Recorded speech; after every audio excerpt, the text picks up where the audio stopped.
I'm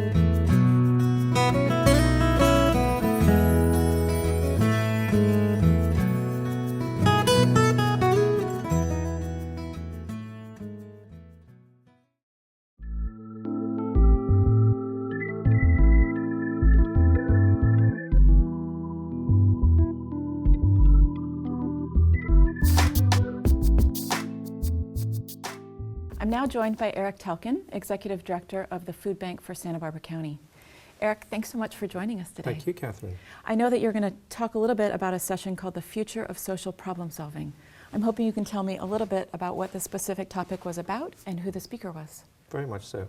Well, the speaker was a guy called Andrew Wolk, who runs an organization called Root Cause. And they're very much interested in what are called social impact markets.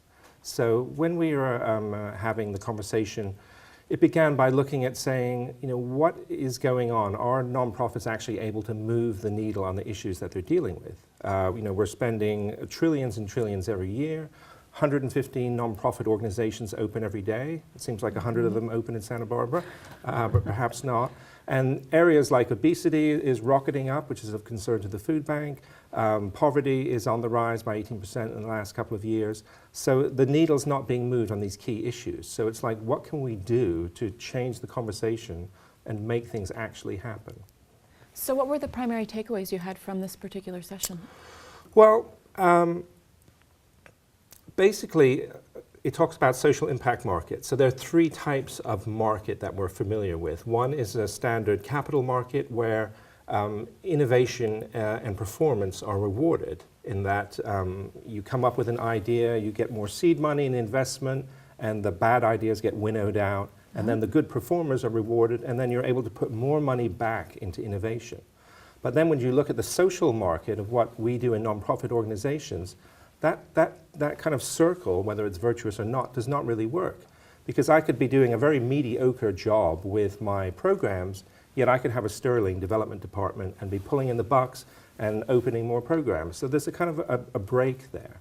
So they were suggesting that with a social impact market, it's a way of getting social entrepreneurs, business people who are interested in investing in nonprofit organizations to get their interest in what you're doing.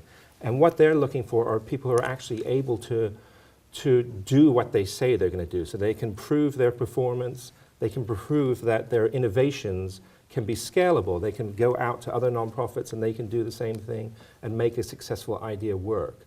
So it's a way of solving that kind of broken market system that they see.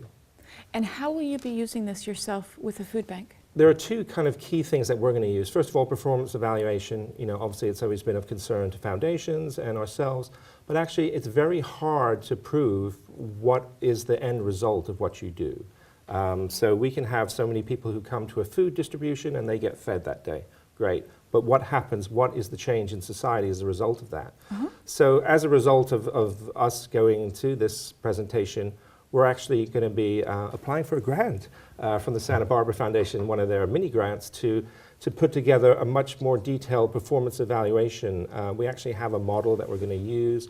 We're going to get a couple of interns from UCSB to work very carefully on each one of our programs so that we really can tie down quantifiably what the end results are.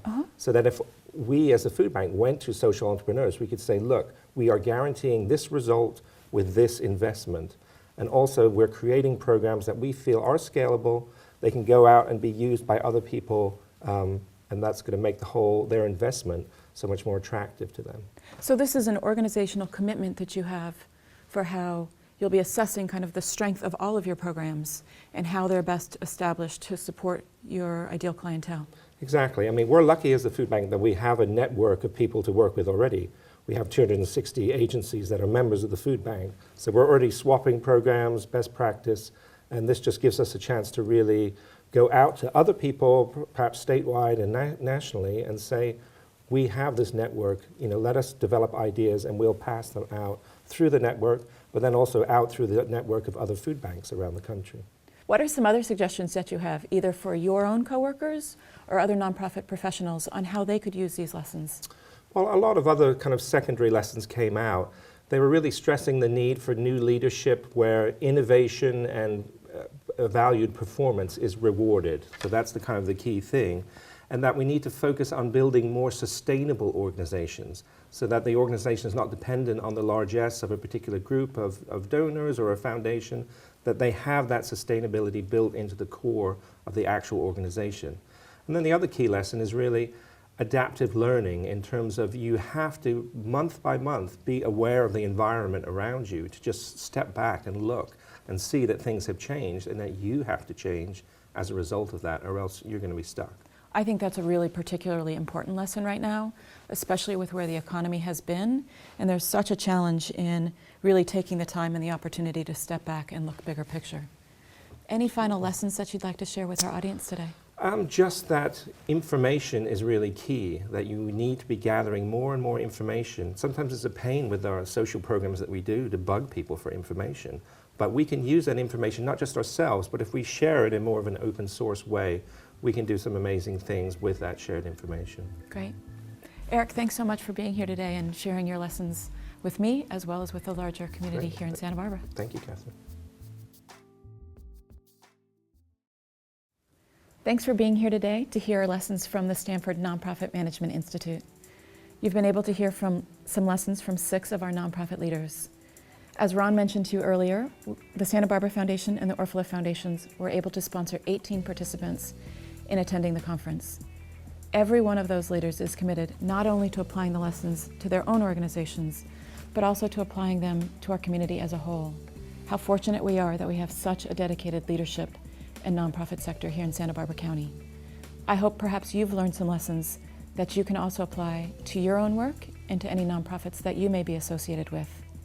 If there are any topics that are of particular interest to you, you can also review the Stanford website and download either materials or the podcasts if you'd like to hear for yourself. On behalf of the Santa Barbara Foundation and the Orfalea Foundations, thanks so much for being here today with us.